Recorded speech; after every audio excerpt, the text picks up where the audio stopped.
good morning, buenos dias. It's Miss Ava here, and I am super excited to continue this super cool series with you. Are you excited? Yeah! All right, I'm glad to know that you're excited. And you already know I'm excited because I just said I'm excited. But before I get too carried away, I can't forget to remind you to do all the things. What are the things, you ask? Well, if you've been here before, you know that there are 3 things. 1, like this video. 2, subscribe to this channel and to our church's channel. And 3, share this lesson and this series with everyone. Done? Done. All right, let's pray.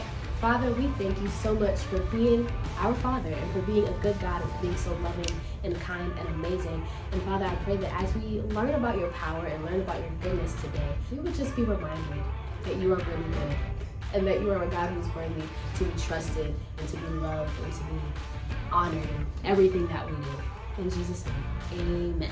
Amen. It's script time. It's time to read scripture for today. Today's scripture is taken from Psalm 77, verse 14. And it says, "You are the God who does miracles. You show your power among the nations." The word of the Lord is blessed. Amen. We are continuing our Elements of Faith series with a new lesson called Sticks and Stones. Sticks and Stones. See? I had tricks up my sleeve, but y'all don't even know it. Y'all don't even know. Okay, so to start us off, I want to introduce you to a guy named David. Now, you may have heard about David before, but if you haven't, don't worry about it. I will tell you some things, and then we're going to talk about him some more later on. As a child, he was a shepherd boy who partnered with God to defeat some enemies. And we'll dig more into this specific story with this video. Check it out. Slapstick Theater, David and Goliath. This is David. Hey! David was a shepherd who lived in Bethlehem. David was chosen by God to be the next king of Israel when he was just a boy. But David had to wait a very long time until that promise would come true, because there was another king of Israel named Saul. Saul led the armies of Israel. One day, King Saul was with his army near the valley of Elah. On the other side of this valley, the Philistines, the enemies of Israel, gathered their army ready to fight. The Philistines had a giant warrior named Goliath who challenged the Israelites. Hey! Goliath spoke badly of God and his people. He shouted and taunted them, saying, "Choose one man to come down here and fight me." The Israelites and King Saul were very afraid. Meanwhile, David's father sent David to bring some food to his brothers and their captain. Goliath came out of the Philistines' army, and David heard him shout his usual mean taunts to the army of Israel. Whoa, what? As soon as the Israelites saw Goliath, they began to run away in fright. See ya! David asked, "Who is this Philistine anyway, that he has allowed to defy the armies of the living God?"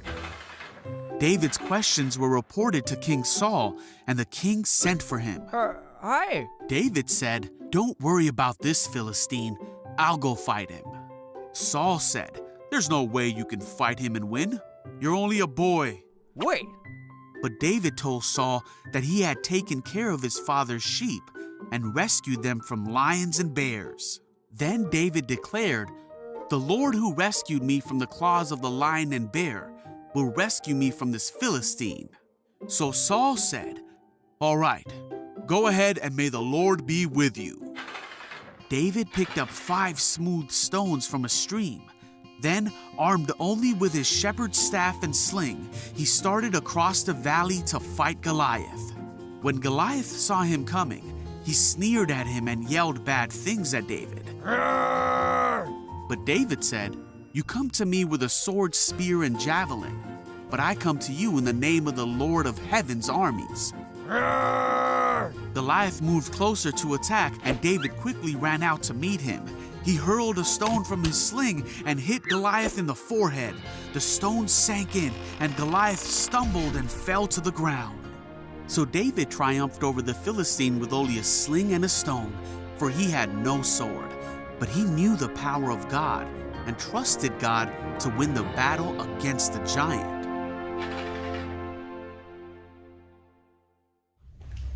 This was a wild story, wasn't it? Imagine a small boy defeating the biggest and loudest man on the other team. David defeated Goliath with no armor. He didn't have on any, whatever the armor thingies are called. He didn't have any of that. He didn't have a shield, didn't have a sword, none of that. All he had were 5 stones and a sling. Actually, now that I think about it, that's not all that he had. He had God backing him up. David knew God, and God knew David. David's faith and trust in God and his power made all the difference. So without it, David may have cowered in fear just like the rest of the Israelites did. In the video, right? Did you hear what Saul said to David? Saul said, "All right, go ahead and may the Lord be with you." This was after David was like, "I'm not taking any armor, but I'm going to go and handle Goliath. Since nobody else wants to go handle Goliath, I got y'all."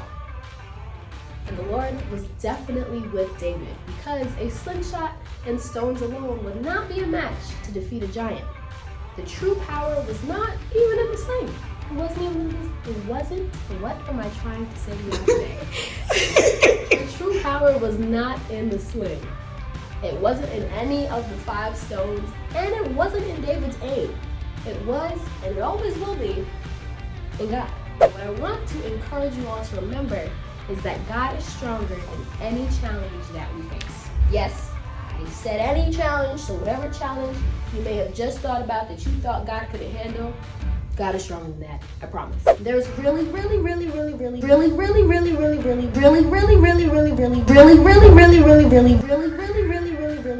nothing stronger than God. Nothing and no one. His power is greater than any other power that exists. He's really unmatched in who he is and all that he can do. And I'm repeating all this stuff because I really want to emphasize all of this because I want you to know that it's really true. My prayer for you and everyone watching with you is that you will always remember that God is stronger than you. And there's a song called "What a Beautiful Day," right? And there's this part of the song that says, "You have no rival, you have no equal, now and forever, God, you reign." So you is God in this sentence.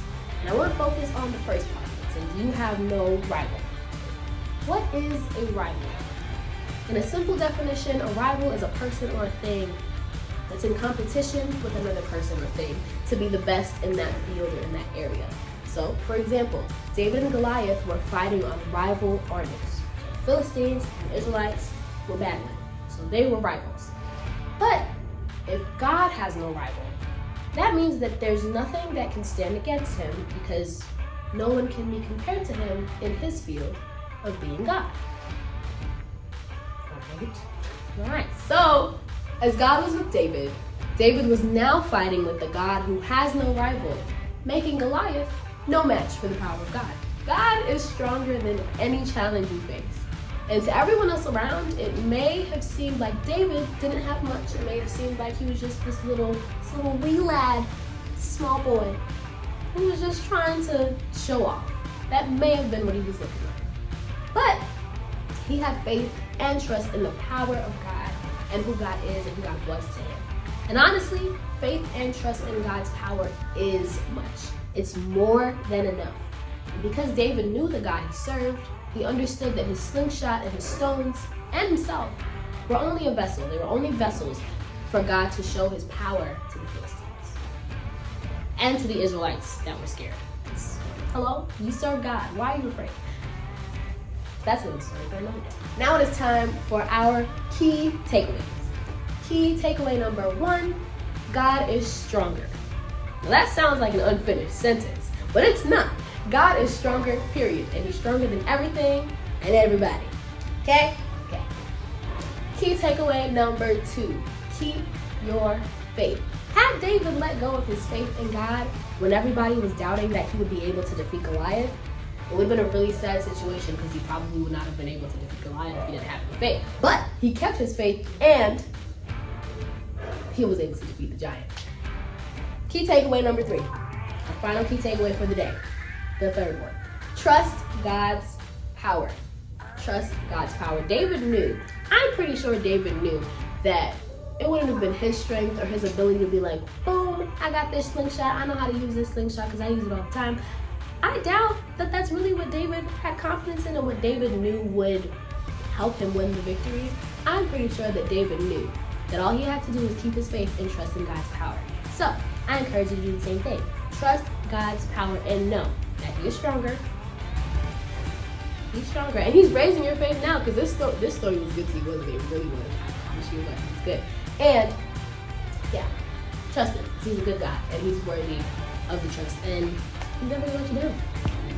We talked about God and David and his trust in God and his faith in God and all these other things. And some of us have that. I know some of us have faith in God. I know some of us trust God. But some of us may not even know who God is. Some of us may not know that God sent his only son to die on the cross for us so we can be saved. And some of us don't even know what salvation is and don't know what it means to be saved. And that's okay. That is okay because Romans 10 verses 9 through 11 says that if you declare with your mouth that Jesus is Lord, and if you believe in your heart that God raised Jesus from the dead, then you will be saved. We believe with our hearts so that we are made right with God. And we declare with our mouths to say that we believe, and so we are saved. It's very easy.